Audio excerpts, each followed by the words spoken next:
يستعد الفريق الأول لكرة القدم بالنادي الأهلي لاستئناف مشواره في بطولة دوري أبطال أفريقيا بعد فترة توقف طويلة لخوض المباراة المؤجلة من الجولة الرابعة لدور المجموعات، حيث كانت آخر مباراة خاضها النادي الأهلي قبل فترة التوقف في السوبر المصري، والذي توج به الفريق بعد الفوز على فريق فيوتشر ب4 أهداف مقابل هدفين في المباراة النهائية.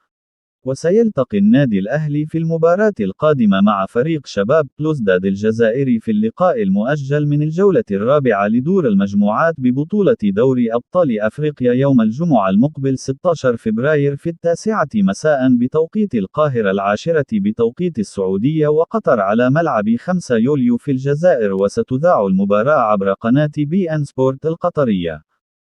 وانتهت مباراة الجولة الرابعة بفوز يانج أفريكانز على ميديام الغاني ب3 أهداف دون مقابل، بينما تأجلت مباراة النادي الأهلي وشباب بلوزداد في الجولة الرابعة بسبب مشاركة النادي الأهلي في كأس العالم للأندية. ويتصدر النادي الأهلي ترتيب المجموعة برصيد 5 نقاط بعد خوضه 3 مباريات، وفي المركز الثاني يانج أفريكانز برصيد 5 نقاط بعد خوضه 4 مباريات، ثم شباب بلوزداد في المركز الثالث ب4 نقاط، ثم ميديام الغاني في المركز الرابع ب4 نقاط. وسيخوض النادي الأهلي 3 مباريات خلال شهر فبراير الحالي بعد مباراة شباب بلوزداد، حيث سيواجه النادي الأهلي طلائع الجيش في الدوري المصري يوم الاثنين 19 فبراير.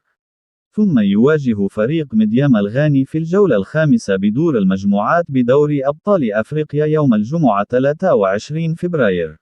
ثم يختتم النادي الأهلي مباريات شهر فبراير بمواجهة بيراميدز في الدوري المصري يوم الثلاثاء 27 فبراير.